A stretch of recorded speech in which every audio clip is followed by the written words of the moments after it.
Halo guys, kembali lagi dengan saya Kali Masada dari Akademi Kripto. Kali ini kita akan membahas mengenai Fundamental Research Part 1, di mana di sini kita membahas topik mengenai Intro to Fundamental Research. Sebelumnya telah dijelaskan ketika teman-teman mau membeli aset cryptocurrency tertentu, itu ada 3 jenis analysis yang harus teman-teman lakukan. Pertama adalah narrative analysis, kedua adalah technical analysis, dan ketiga adalah fundamental analysis. Jadi di sini fundamental analysis memiliki peranan sebesar 20% untuk menentukan kesuksesan trading dan investing kripto yang teman-teman lakukan. Di mana 50%-nya tetap di naratif dan 30%-nya itu di technical. Meskipun demikian, teman-teman tetap harus memahami fundamental dengan penting. Kenapa? Karena meskipun hanya 20%, tapi kalau kita bisa kuasai semuanya dan jadi 100%, itu kenapa enggak? Jadi di sini kita akan belajar mengenai analisa fundamental di market cryptocurrency. Sebenarnya apa sih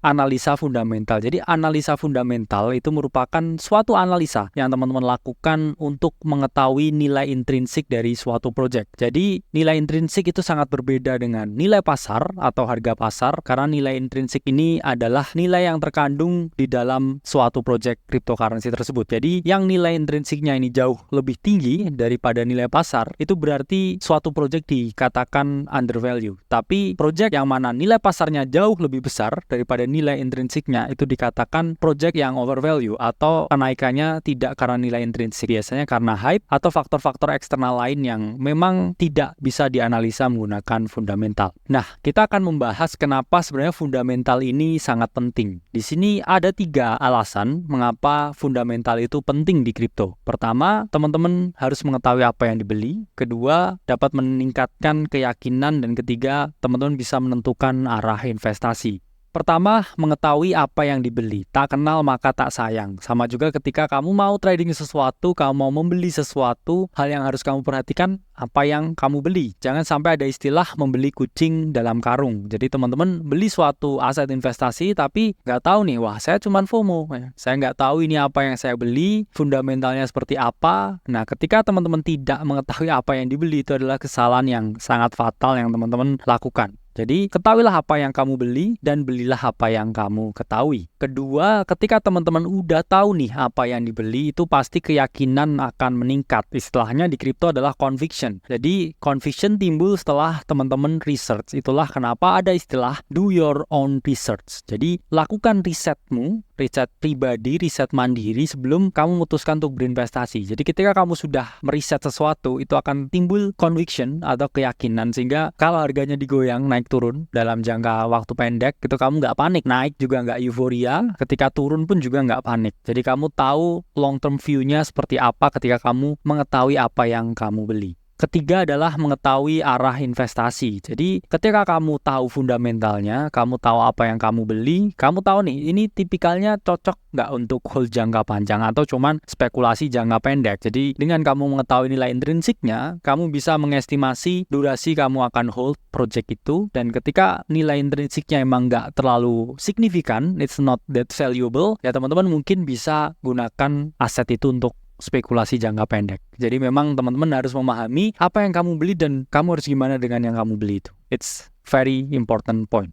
Nah, kita sebelum ngomongin masalah fundamental ya, itu dasarnya fundamental itu adalah informasi. Informasi yang kamu peroleh dari suatu proyek tertentu. Yang mana informasi itu merupakan kumpulan data ya, yang dirangkum dan disajikan ke dalam bentuk informasi, yang mana informasi tersebut dapat membantu teman-teman menilai nilai intrinsik dari suatu proyek tertentu. Lalu kira-kira alat apa aja yang teman-teman gunakan untuk mencari dan menggali informasi di market crypto? Ada beberapa alat yang bisa teman-teman gunakan. Pertama adalah website, kedua adalah white paper, dan ketiga adalah sosial media. Website merupakan sumber informasi pertama dan utama di market crypto, di mana sama seperti bisnis-bisnis lainnya, altcoin is a business. Mereka selalu membuat website untuk menarik perhatian dari para investor, untuk membuat investor tahu apa yang mereka lakukan. Sehingga website ini adalah informasi A1 ya istilahnya, yang mana bisa memberikan informasi yang bisa kita pertanggungjawabkan di sini. Sehingga teman-teman teman-teman, website official dari suatu project tertentu itu adalah gold mine dari informasi yang keluar. Jadi di situ teman-teman harus pastikan websitenya itu website resmi, yang mana kalau teman-teman pengen cari tahu website resmi, teman-teman bisa mencari dari website basic crypto data seperti CoinMarketCap, CoinGecko, atau CryptoSlate. Nah, biasanya mereka juga menjelaskan ya di websitenya ini, mereka ini fokusnya seperti apa, roadmap-nya bagaimana, dan siapa saja yang mengerjakan. Jadi di sini sangat lengkap, bahkan teman-teman juga bisa melihat informasi sosial media yang resmi itu dari websitenya. So, website is a must place to go ketika kamu mau berinvestasi terhadap project cryptocurrency tertentu. Jadi di sini teman-teman bisa ketahui website resminya dari contohnya ini CoinMarketCap. Di bagian bawah dari project itu selalu ada tulisan website. Kamu klik di situ dan kamu cari tahu kira-kira isi website resminya ini seperti apa. Selanjutnya, informasi bisa diperoleh dari white paper. White paper ini merupakan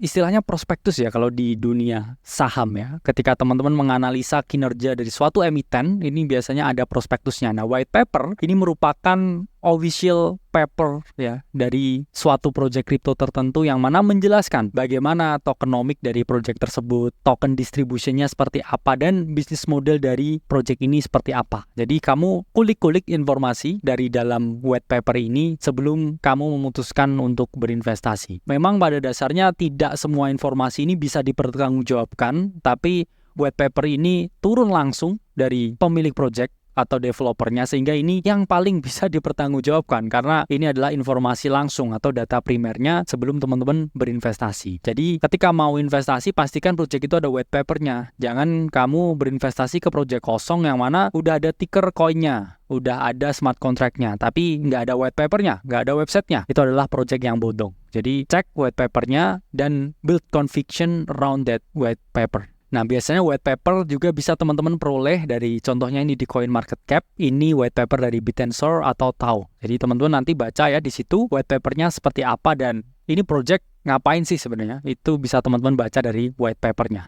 Nah, white paper sendiri ini biasanya ada dua jenis. Pertama ini yang memiliki jenis research paper dan kedua ini jenisnya komersial. Yang research paper ini biasanya sama seperti white papernya Bitcoin ya. Jadi berbentuk seperti jurnal ilmiah. Tapi yang model komersial ini biasanya tipikal-tipikal yang website ya. Yang mana supaya mudah dimengerti dibuat model komersial. Jadi memang ada dua model jenis penulisan white paper. Kalau saya lebih prefer yang di kiri karena lebih akademik, ya, lebih scientific, lebih reliable daripada yang only tulisan di website. Nah, selanjutnya adalah sosial media. Karena sosial media ini merupakan alat atau tools yang digunakan oleh para developer ini untuk mereka spread projectnya ya, untuk menunjukkan ke dunia bahwa projectnya ada. Karena memang siapa sih yang nggak pakai sosial media sekarang, dan hampir semua project itu menggunakan sosial media. Semua platform sosial media dari Instagram, YouTube, Twitter, Discord, Telegram, dan lain sebagainya. Jadi teman-teman di website itu selalu ditunjukkan ya link resmi sosial media dari berbagai project. Jadi kamu cek aja resmi langsung dari websitenya. Teman-teman, kita sarankan untuk menambah conviction dari sesuatu yang kamu investasikan. Kamu jangan hanya follow, tapi mungkin ikutin juga community-nya. Kadang mereka punya Telegram atau Discord, supaya kamu tahu ya ada perkembangan atau update dari project-project tertentu. Yang mana itu akan menambah conviction kamu. Tidak hanya cari-cari cuan, tapi mungkin juga bisa cari teman dari community di Discord atau Telegram. Lalu dari informasi tersebut, cara mengolahnya gimana untuk menilai intrinsiknya? Ini akan kita jelaskan di modul selanjutnya. Saya Khalid Masada dari Akademi Kripto. Sampai berjumpa di video selanjutnya.